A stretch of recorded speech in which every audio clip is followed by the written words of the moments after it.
حضرت ابو ہریرہ اور حضرت عبداللہ ابن عمر رضی اللہ تعالی عنہما پہلی ذی الحجہ سے لے کر 10 ذی الحجہ تک مدینہ منورہ میں بازاروں میں نکل جاتے تھے، خریدنے کے لیے نہیں، کوئی چیز بیچنے کے لیے نہیں، بلکہ اللہ کی بڑائی کو بولتے تھے، کلمہ پڑھتے تھے، تسبیح، تحلیل، تحمید یہ پڑھتے تھے۔ ہمیں بھی اس کا اہتمام کرنا چاہیے۔ صرف اللہ کی ذکر کے لیے بازار میں جاؤ آپ۔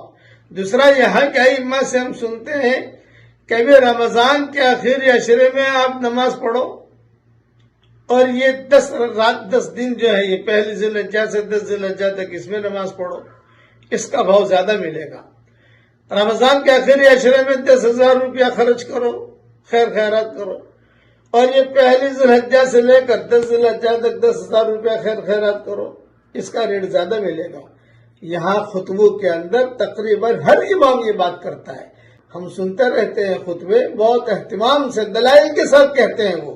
اب ہمارے پاس دلائل کا تو وقت ہے نہیں، اس لیے خلاصہ کلام یہ ہے کہ اس وقت کی ہم قدر کریں۔ پڑھیے میرے ساتھ، سبحان اللہ والحمد للہ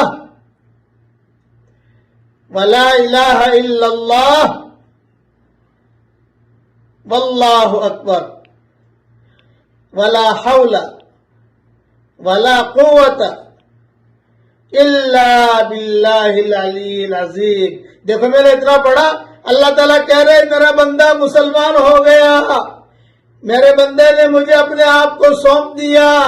یہ ساری حدیثوں کے حوالے میں کئی مرتبہ بیان کر چکا ہوں۔